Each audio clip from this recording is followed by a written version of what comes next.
Poddar family कर रही है वसंत पंचमी की तैयारियां, जहां पर पूरा परिवार वसंत पंचमी की पूजा के लिए नीचे इकट्ठा हुआ है। और दादी सा यहां पर प्रार्थना करती है कि आज अभीरा और अरमान का डाइवोर्स हो ही जाए, ताकि पोद्दार फैमिली को अभीरा से छुटकारा मिल जाए। साथ ही वो ये भी मांगती है कि अभीरा के बाद अभीर का भी इस घर से रिश्ता टूट जाए और उसका पोद्दार फैमिली से कभी भी रिश्ता ना जुड़ पाए। ये सुनकर कियारा को काफ़ी गुस्सा आ जाता है और वो दादी सा को रोकने के लिए निकल जाती है, लेकिन मनीषा उसे वहाँ पर रोक देती है और कहती है चुपचाप खड़े रहने के लिए। तो इधर दादी सा अपने पूरे परिवार के लिए यही मांगती है कि अरमान अभीरा का रिश्ता टूट जाए और अभीर कभी भी घर में ना आ पाए। ये बात पूरे परिवार को अच्छी नहीं लगती, लेकिन हालांकि वो बड़ी है तो कोई उसको कह भी क्या सकता है। तो यहाँ पर सासू माँ के पीछे पीछे बहू भी यही मांगती है और यही प्रार्थना करती है कि अरमान और अभीरा का डाइवोर्स हो ही जाए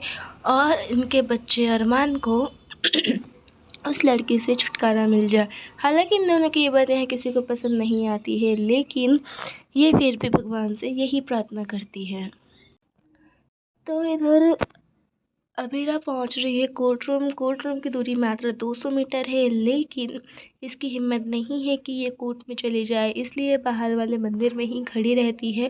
तो इधर दादी सा और माँ को छोड़ के बाकी पूरा परिवार यही प्रार्थना करता है कि आज भी प्यार की जीत हो और अरमान और अभीरा का डाइवोर्स ना हो, उनका डाइवोर्स होते होते किसी तरह बच जाए। ये प्रार्थना पूरा परिवार करता है, जिस वजह से विद्या शॉक्ड हो जाती है। लेकिन यहाँ पर माँ यही चाहती है कि उनका डाइवोर्स हो जाए, लेकिन पिताजी ये नहीं चाहते कि उनका डाइवोर्स हो जाए।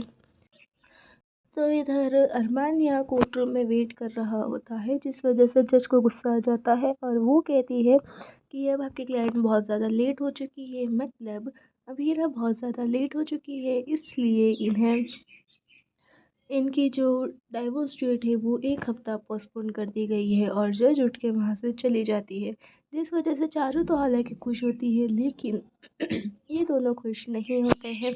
तो यहाँ पर चारू अबीरा के लिए जस्टिफिकेशन देती है, लेकिन अरमान उसे सुनना नहीं चाहता और वो उसे डायलॉग देकर वहाँ से चला जाता है।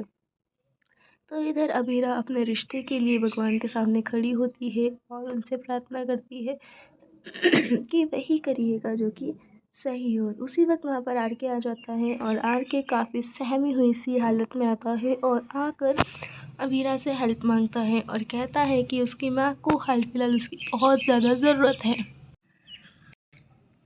दरअसल किसी गलतफहमी के चक्कर में आरके की माँ को ये लगता है कि अबीरा ही उसकी बहू है। इस वजह से वो और किसी की नहीं मात्र अबीरा की मांग करती है और कहती है कि वो सिर्फ अबीरा के हाथ से ही गोली दवाई खाएगी, अदरवाइज़ वो गोली दवाइयाँ नहीं खाएगी। तो आरके यहाँ पर अबीरा के सामने हाथ जोड़ता है और कहता है कि प्लीज़ वो चले और उसकी माँ को दवाइयाँ खिला दे। यहाँ पर अबीरा भी आरके की बात मान लेती है और आरके के पीछे पीछे चली जाती है हॉस्पिटल में आरके की मदर को गोली खिलाने के लिए। ये सब कुछ होते हुए अरमान देख लेता है और अरमान सोच में पड़ जाता है कि आखिरकार अबीरा के लिए आरके इतना इम्पोर्टेंट कैसे हो गया और क्यों ये इसके पीछे पीछे भाग कर चली गई। आज इस कहानी का पता लगा कर तो मैं रहूँगा ही। आप देखते हैं कि जो आधा अधूरा सच अरमान ने देखा है, क्या वो उसी पर विश्वास करके अब अभीरा पर विश्वास करना बंद कर देगा? क्या इनका रिश्ता फाइनली आज ख़त्म हो जाएगा? आगे की स्टोरी के लिए चैनल के साथ बने रहें और चैनल को सब्सक्राइब करें जिसमें हम देखेंगे कि अरमान ने कौन सा सच देखा।